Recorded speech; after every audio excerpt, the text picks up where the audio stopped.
I'm Randall Cadenhead, and now the news. President Trump asserted this morning that the United States was taking over the Strait of Hormuz. During a live phone interview with Fox and Friends, Trump said, "Well, we're taking over the strait. They have nothing. They've got nothing." Trump said that he's planning to have the United States Navy run the strategic waterway and to get paid for doing so. Trump said on Fox and Friends, "We're going to keep the strait and we'll probably run it. We'll become the guardian of the strait. Maybe we'll call it the guardian angel of the strait, and we should be reimbursed for that." This morning's remarks comes amid a new exchange of strikes and escalation between the United States and Iran, as the ceasefire and so-called memorandum of understanding continues to crumble.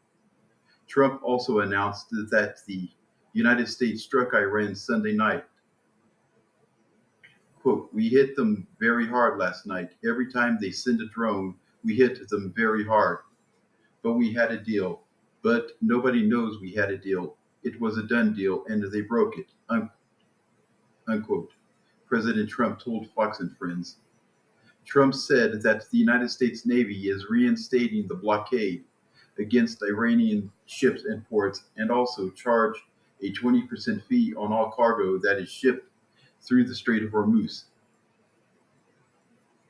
President Trump also claimed that an 11-hour meeting with Iranian diplomatic representatives was held yesterday. Trump claimed that Iran had agreed to everything. However, he said that they later proposed changes, though he didn't specify what changes the Iranians proposed. On Saturday, Iranian representatives held talks in Oman without American diplomats present.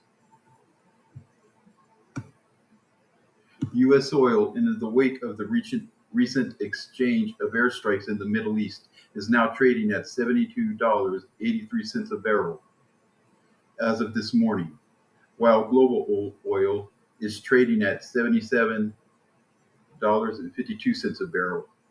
The national average for the price of gas in the United States is now $3.81, which is a 9-cent increase from last week. Earlier this morning, Iran's foreign ministry spokesperson Ismail Bagay said during a press conference that the 14-point memorandum of understanding between the United States and Iran, signed 3 weeks ago, has entered a crisis stage. In other news, a special primary election has been scheduled for mid-August in South Carolina to replace the late Senator Lindsey Graham, who passed away late Saturday evening from an aortic dissection caused by arteriosclerotic cardiovascular disease, as the South Carolina GOP Senate candidate on the November general election ballot. Several people have already said that they are considering a run for the now open seat, including Congresswoman Nancy Mace, who recently finished fifth in the South Carolina GOP gubernatorial primary.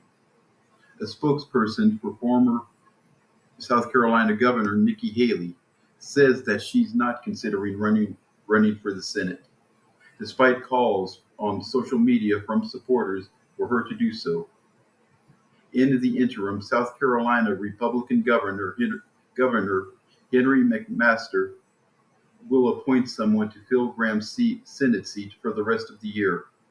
One name that has been floated is Republican Lieutenant Governor Pamela Yvette, who also has Trump's stamp of approval. A source close to the lieutenant governor says that she has been receiving a lot of encouragement to run for the seat, but that she hasn't yet made up her mind. This is Randall Cadenhead, No Spin News.